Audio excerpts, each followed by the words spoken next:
Audio Jungle.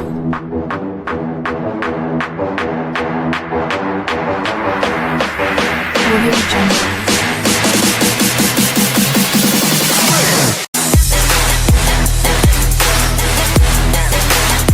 Audio Jungle.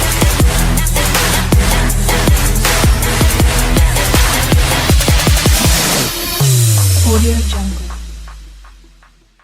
वालेकुम दोस्तों, मेरा नाम है अबू बकर और आप देख रहे हैं अबू बकर विरक शो, क्योंकि इसको देखना तो बनता है। दिन भर की 5 बड़ी क्रिकेट न्यूज़ लेके मैं आपकी खिदमत में हाज़िर हूँ। सबसे पहले जो खबर आ रही है वो बाबर आजम, जो हमारे बब्बर आजम है, उन्होंने एक प्रेस कॉन्फ्रेंस कर दिया है और खुले अल्फाजों में शर्जील की पिकअप होगी। ये जो साउथ अफ्रीका का दौरा है उस हवाले से जो भी इंफॉर्मेशन है उसने बता दी है। दूसरी जो खबर हमारे पास निकल के आ रही है वो शर्जील खान ने जी बैटिंग स्टार्ट कर दी है। पाकिस्तान का जो सेशन लगा हुआ है, प्रैक्टिस सेशन, उसमें शर्जील खान ने धुआंधार बैटिंग स्टार्ट कर दी है। तीसरी जो खबर निकल कर आ रही है, ये मोहम्मद आमिर ने एक निजी इंटरव्यू दिया है, एक प्राइवेट इंटरव्यू दिया है। उसमें उसने बड़े अच्छे इंकशाफ किए हैं, बड़े अच्छे बॉलर्स के और बैट्समैन के नाम बताए हैं और शाहनवाज दहानी के ऊपर भी एक कमेंट दिया है।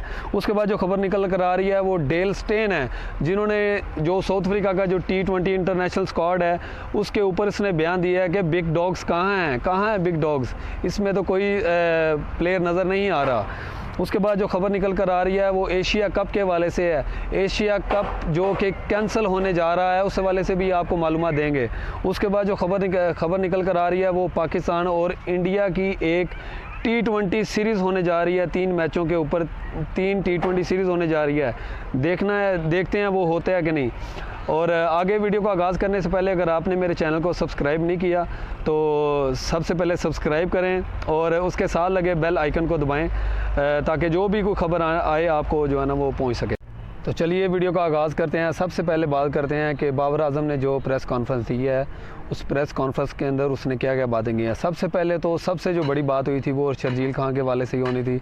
तो बब्बर आजम ने साफ अल्फाज में बता दिया है कि वसीम को, मोहम्मद वसीम जो चीफ़ सेलेक्टर हैं, उनको मैं नहीं कहा था कि शर्जील खान को सिलेक्ट करें, ना कि वो किसी ये बात नहीं है कि वो मोहम्मद वसीम ने सिर्फ सेलेक्ट कर लिया या मिसबा ने सेलेक्ट कर लिया।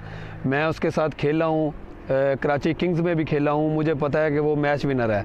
हर बंदा जो उसकी सिलेक्शन के ऊपर बात कर रहा है, और ये भी बहुत सारे रूमर्स आ रहे हैं आजकल कि बाबर आजम ये टीम चाहता था, मिसबाउल हक ये टीम चाहता था, तो इस तरह की कोई बात नहीं है। जो बैकडोर बातें होती हैं वो बैकडोर ही रहनी चाहिए।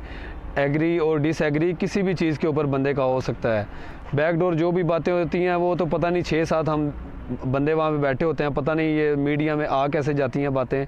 ये सब बाबर आजम का कहना था। और आगे मज़ीद जो साउथ अफ्रीका का जो टूर है, पाकिस्तान जो टूर करने जा रहा है, उस हवाले से बाबर आजम ने बताया कि इस सीरीज़ की जो इम्पोर्टेंस है वो बहुत ज़्यादा है, क्योंकि जो 2023 में वर्ल्ड कप होना है इंडिया में, उसके लिए आपको पॉइंट्स की ज़रूरत है और ये सीरीज़ जीत कर वो पॉइंट्स अच्छे हासिल करना चाहते हैं ताकि वर्ल्ड कप के अंदर क्वालिफाई कर सकें।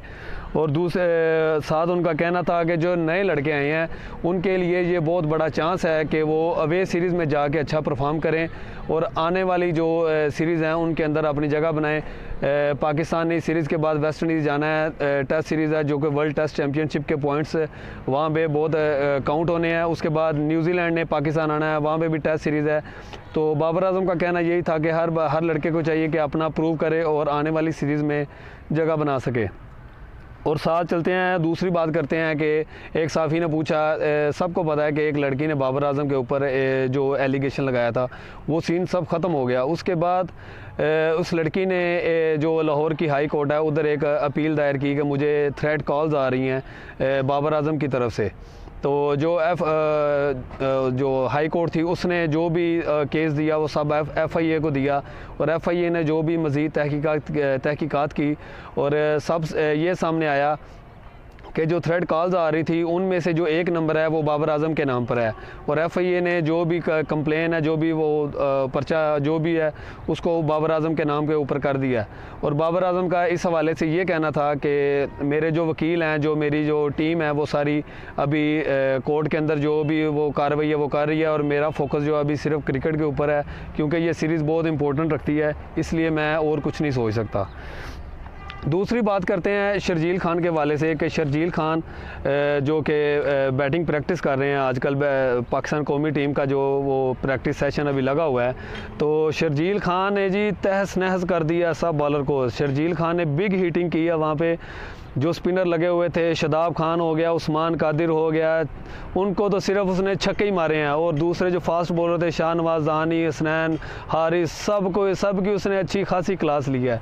और उसने बता दिया है कि मैं इधर ही कुछ ना कुछ करके जाऊंगा और अपना नाम जो है ना दोबारा बना के आऊँगा। उसके बाद जी बात करते हैं, मोहम्मद आमिर का भी एक इंटरव्यू आया है और उसमें उसने बताया कि 3 टॉप बॉलर्स के उसने नाम बताए हैं। और उन 3 टॉप बॉलर्स में उसने सबसे पहले जो रेट किया है वो उसको किया है ट्रेंट बोल्ट को।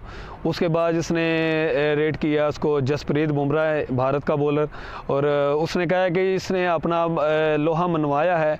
तीनों फॉर्मेट्स के अंदर इसकी जो परफॉर्मेंस है वो फ़िलहाल टॉप क्लास जा रही है। और तीसरे नंबर पे जो बॉलर उसने रखा है वो रखा है Australian fast bowler left arm Mitchell Starc भी जो है ना वो वेरी पेसी बॉलर है, बहुत अच्छी लाइन है उसकी। और चौथे नंबर पे जो उसने बॉलर रखा है वो कगिसो रबाडा, उसने कहा ये भी मुझे बड़ा अच्छा बॉलर रखता है।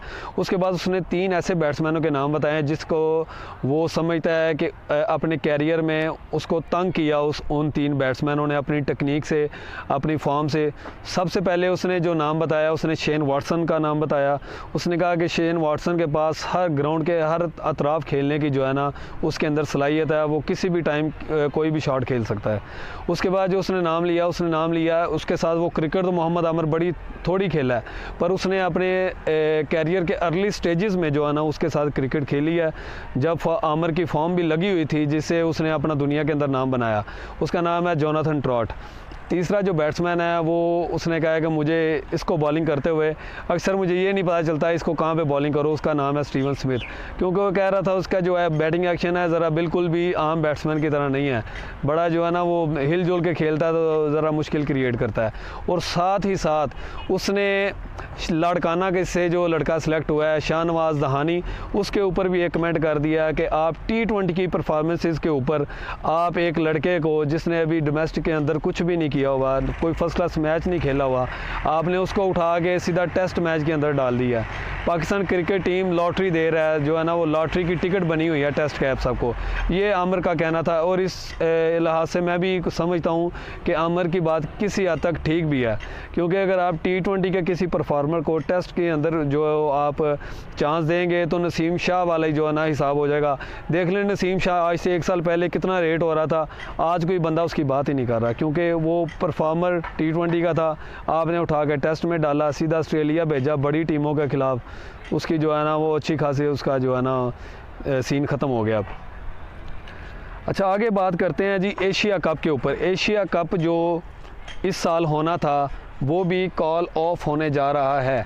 वो उसकी क्या सीन है, उसका ये सीन है कि एहसान मानी है जो हमारे PCB के चेयरमैन, उसने जियो न्यूज़ को इंटरव्यू देते हुए कहा कि एशिया कप की इस साल कोई विंडो नज़र नहीं आ रही।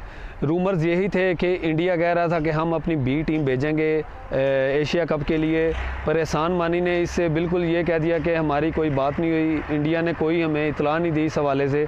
अगर वो हमसे कहते कि हम अपनी B टीम भेज रहे हैं तो कोई ना कोई शायद कोई विंडो क्रिएट हो जाती, पर इस तरह की कोई बात नहीं है। इंडिया ने हमसे कोई बात नहीं की, तो इस लिहाज से इंडिया अगर बात कर भी लेता तो हमने PSL करवाना है। और इंडिया भी उन डेट्स में जो है ना वो अपना ICC टेस्ट चैम्पियनशिप का 18 जून को जो है ना वो फर्स्ट मैच खेलेगा साउथहैम्पटन में न्यूजीलैंड के ख़िलाफ़।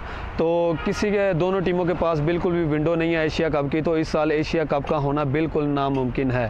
तो साथ ही साथ आपको ये बता दूं कि अगर इस साल एशिया कप नहीं होता तो अगले साल एशिया कप होगा, और वो होगा श्रीलंका में।